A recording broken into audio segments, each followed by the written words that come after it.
Ustaz, suami pernah kesemsem dengan teman kantornya. Pernah suatu hari saya tahu dan kami bertengkar hebat sampai akhirnya keluarlah kata talak satu yang diucapkan oleh suami ke saya. Bagaimanakah status pernikahan kami Ustaz menurut agama? Minta saran Ustaz, bagaimanakah saya seharusnya yang saya lakukan? Karena sampai saat ini hati saya rasanya masih luka Ustaz. Kalau suami mengatakan saya talak kamu, sudah jatuh talak satu. Kalau jatuh talak satu, punya waktu 3 bulan untuk rujuk. Kalau rujuk dalam waktu 3 bulan, berarti sudah rujuk.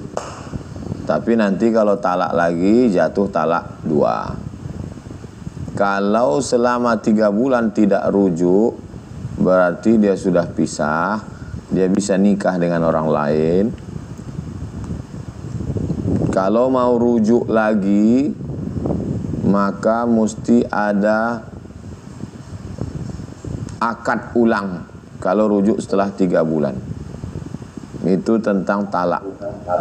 Adapun sakit hati, maka masalah hati ini lain orang lain. Ada orang yang lambat sakit hati, mudah memaafkan. Ada yang mudah sakit hati, lambat memaafkan. Yang paling baik, susah sakit hati, mudah memaafkan. Yang paling parah, mudah sakit hati, susah memaafkan. Nah, jadi bagi yang susah memaafkan, sifat orang bertakwa itu wal afina anin nas, mudah memaafkan. Doa kita tiap Ramadan malam, Allahumma innaka afun, engkau maha pemaaf, tuhibbul afwa, engkau suka pada maaf, fa'fu anni, maafkanlah saya. Jadi kalau kita minta maaf, maafkan juga orang lain, maka berikanlah maaf. Demikian, wallahu a'lam bishawab. Assalamualaikum warahmatullahi wabarakatuh. Waalaikumsalam warahmatullahi wabarakatuh. Ini jamaah dari jauh dari Brunei Darussalam. Saya ingin bertanya kepada Tuan Guru. Saya sering keluar kota, hadir majelis ilmu, meeting dari kantor saya juga. Keluar kotanya tanpa suami saya, dan kadang-kadang umrah sendiri dengan teman-teman wanita. Sebelum itu saya memang sudah izin dari suami saya dan dia membenarkan. Saya masih ragu-ragu kalau saya keluar rumah itu gimana. Sering tinggalkan suami saya di rumah Ustaz. Ya dia benarkan, tapi saya masih rasa tidak enak. Adakah berdosa kata Ustaz? Sekian, terima kasih Ustaz. Jazakallahu khairan. Imam Nawawi, nama lengkapnya Muhyiddin Abu Zakaria Yahya bin Syaraf An-Nawawi, meninggal tahun 676, membolehkan perempuan haji tanpa mahram dengan syarat izin suami, perjalanannya aman, dan ada perempuan-perempuan yang amanah. Nah, 3 syarat ini apakah terwujud sekarang? Terwujud. Pertama, izin suami. Suami ibu sudah izin. Yang kedua, perjalanannya aman. Sekarang aman.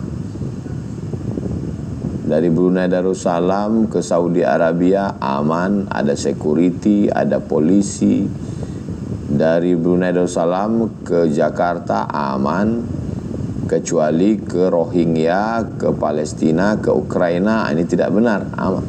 Yang pertama, izin suami. Yang kedua, perjalanan aman. Yang ketiga, ada perempuan-perempuan yang amanah.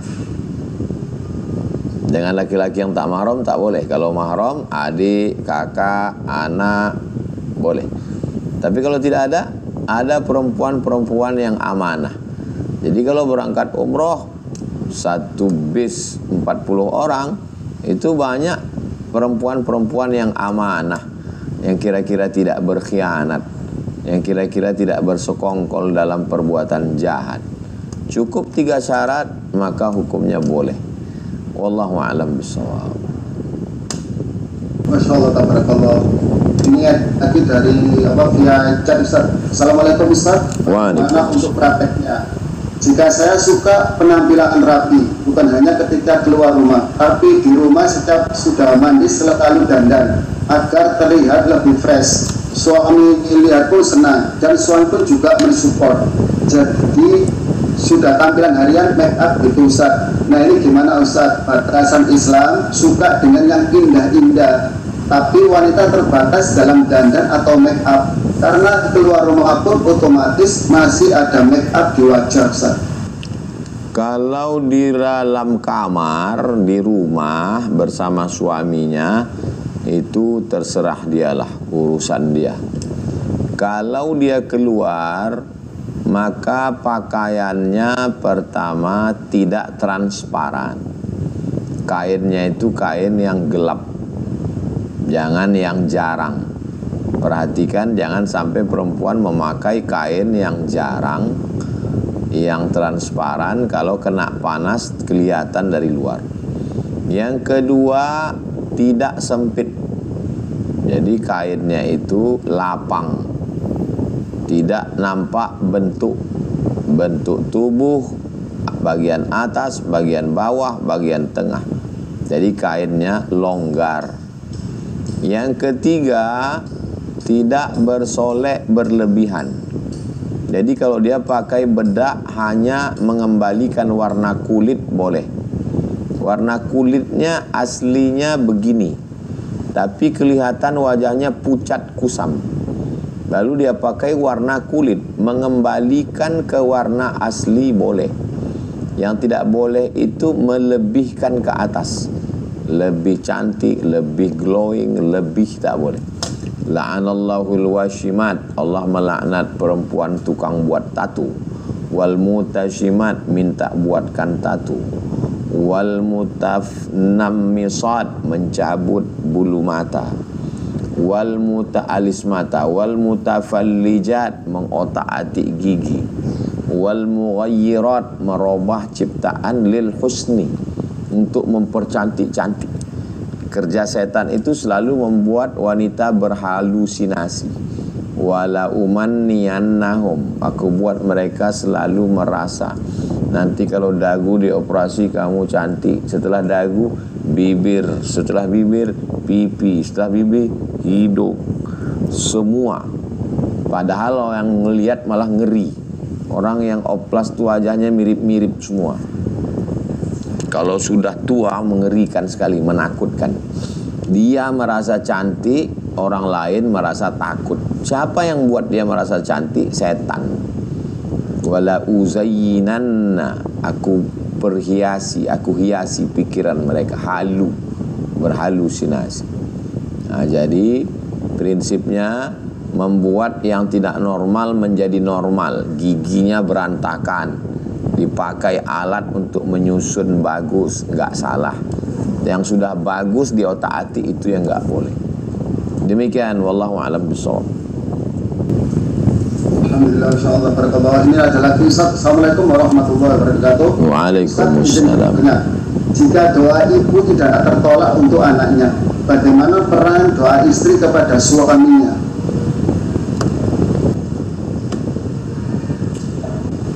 Ad-du'a silahul mu'min. Doa itu senjatanya orang beriman.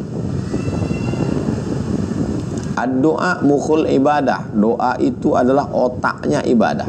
Manusia ini bisa bergerak karena otak. Otaknya lumpuh semua, stroke.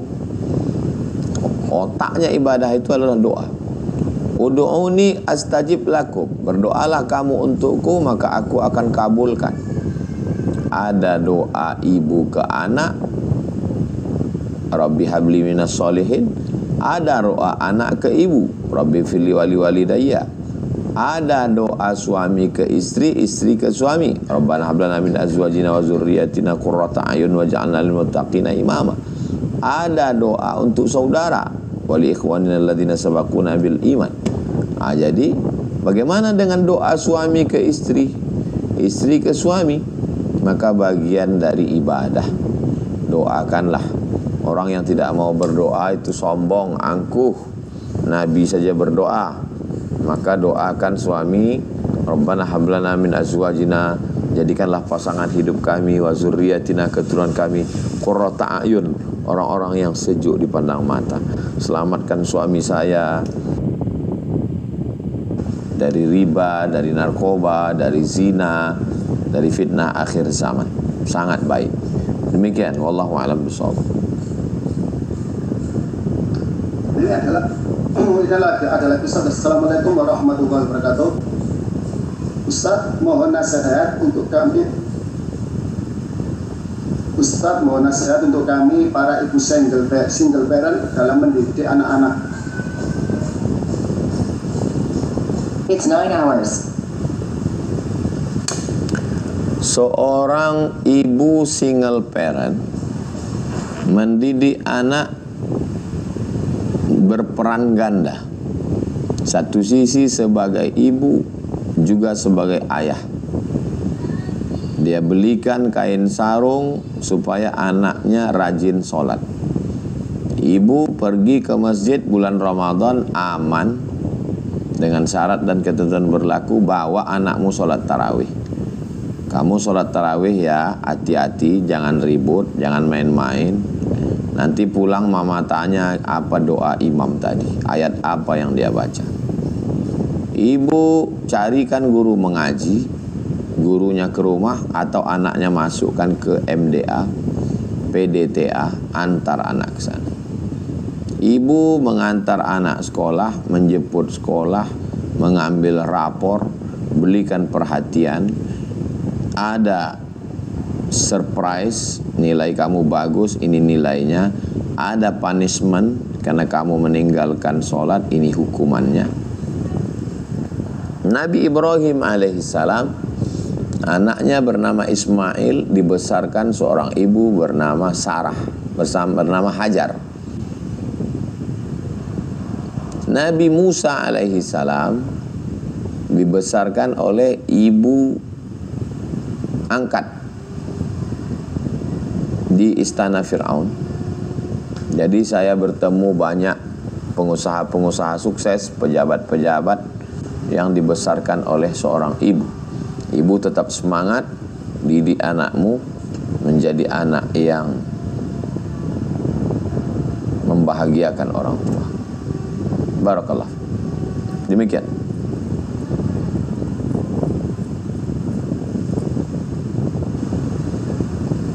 Abdurrahman, mohon maaf di unmute dulu.